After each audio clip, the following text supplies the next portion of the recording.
Oh, hello. How can I help you?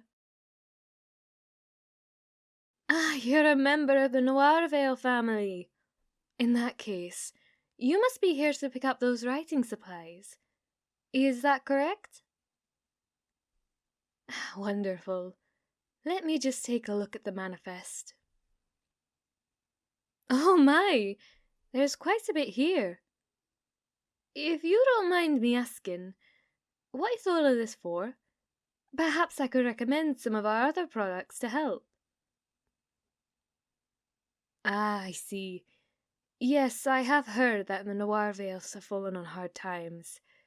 I must say, it speaks volume of your family's character that you haven't let that trickle down to us ordinary folk. So, this is all to help you reorganize your financial records to see if you can find any wasted expenses. Well, that's quite sensible. If there's anything we can do to help, please do let us know. Although, in the meantime, I may have to ask for your help first. Oh, no, nothing like that. We're just a bit short-staffed at the moment, and I have trouble with some of the heavier boxes. Could I ask your servants to carry them out to the carriage?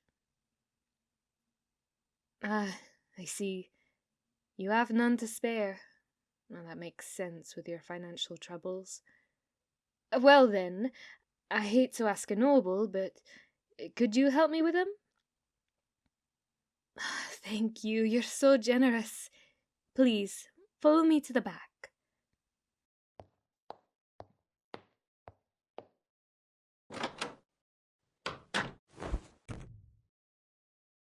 Stay quiet. I'll knock you out if I have to. Ah, you recognize me just by the sound of my voice then? I must have made quite the impression on you. I suppose that was bound to happen. You don't easily forget the voice of someone who held a knife to your throat.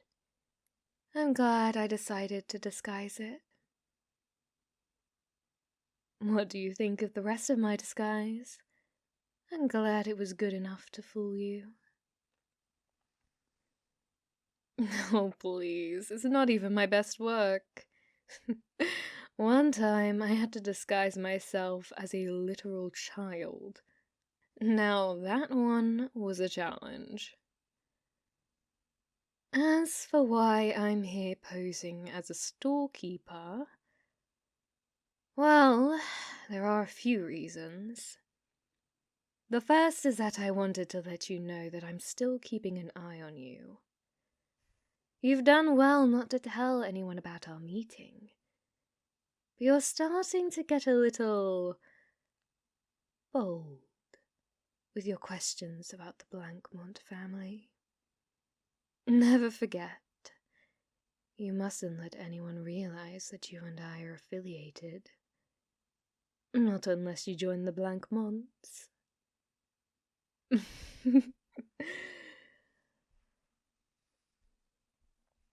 Well, of course I could have just snuck into your room again to talk to you about this, if I were some rank amateur.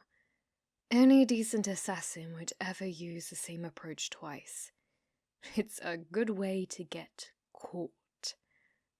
I doubt you would set any kind of trap for me, and I really doubt that any trap you set would actually catch me. But there's no reason for me to be careless.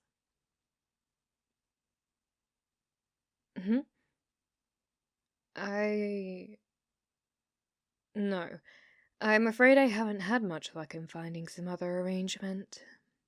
I've pursued many possibilities, but I keep arriving at the conclusion that, so long as you remain a part of the Noirvale family, you will be a threat to the Blancmonts. It's quite the conundrum.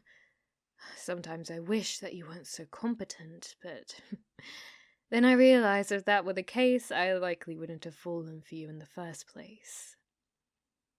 And as easy as it would have made things for me, I can't say that I regret falling in love with you. For the longest time, the only thing in my life was my career as an assassin. It feels liberating to have another goal now. Something else to turn my attention to. I haven't given up yet, of course. If at all possible, I want to find a way to make this work for the both of us. Kidnapping you, as appealing as it is, doesn't strike me as a very good way to begin a relationship. If my prior victims are anything to go off anyway. Speaking of which, I was thinking that perhaps I didn't give you the best impression of me last time.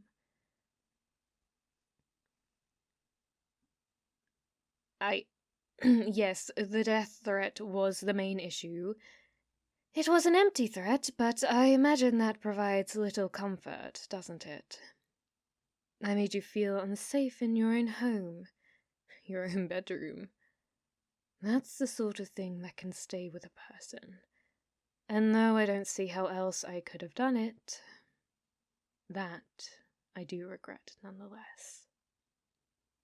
But aside from threatening you, I feel that I've only presented one side of me to you.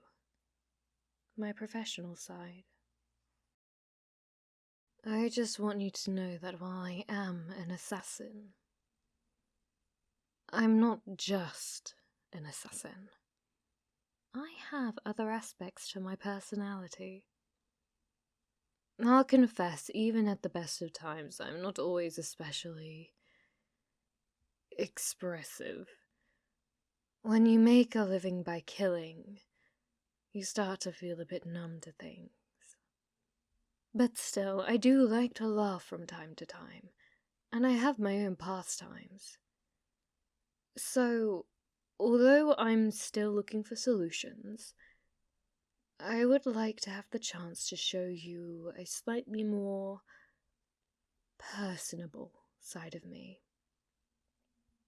Perhaps if I can successfully woo you, you'll decide to come over to my side willingly.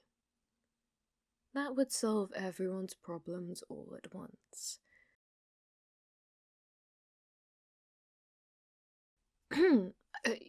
Yes, I suppose I am. I'm asking you out on a date.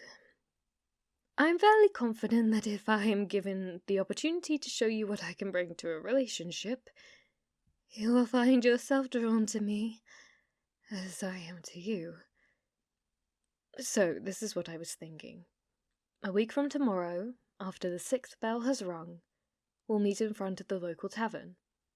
I'll be in disguise, obviously. It wouldn't do for you to be seen with a blank wand.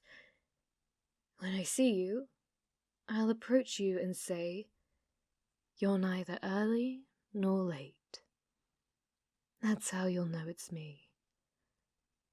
We can get a drink and a bite to eat, and then I will take you out to a play. I quite enjoy theatre, and I've selected one of my favourites. After that, well, we can keep it a surprise. What do you think? I can't exactly threaten you into agreeing to this. It would defeat the purpose of endearing myself to you. All I can do to convince you is to promise you an enjoyable evening. I suppose if you need incentive, you could consider it to be a chance to woo me back. I don't find it likely, but perhaps you could convince me you're worth abandoning the blank once after all.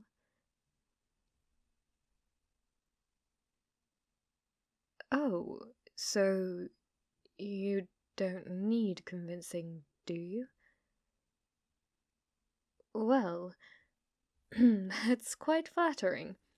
In that case, thank you for giving me a chance.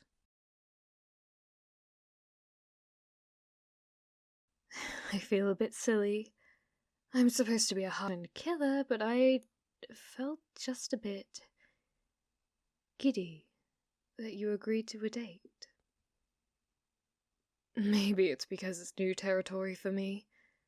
I've been in relationships before, but only ever as part of a cover, usually to extract information or get close to someone. So while I'm not inexperienced, this will be my first real date. I suppose I'll really have to put my heart into this one. I've always done just enough to be appealing to my dates. Trying to go above and beyond for someone, that's going to feel strange.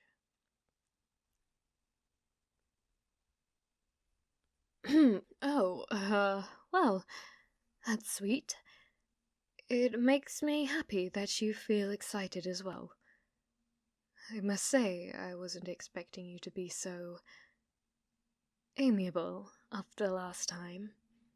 I mostly just pushed my feelings onto you and made it your problem. True, I did spare your life, but that's rarely considered a noble thing. I've spared a small number of people, or at least tried to, but they have always responded by attacking me or trying to expose me. I'm very grateful that you're different. Well then, it seems that we'll be seeing each other again very soon. However, I also have to leave very soon, I'm afraid. The store owner will be back from the errand I tricked him into in a few minutes. When he gets back, I'll need to be gone, or he'll have some questions for me best left unanswered. Ah, right, the boxes. Sorry, I don't have time to help with those. You can wait for the owner if you like. But before I go, just remember to keep an eye out. You were very vulnerable today. Once again, you were fortunate that I don't wish you harm. You're noble. I may not be the only assassin you ever encounter.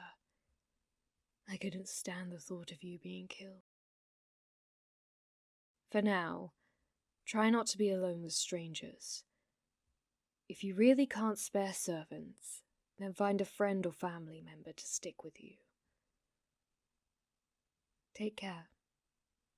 I can't wait for our date.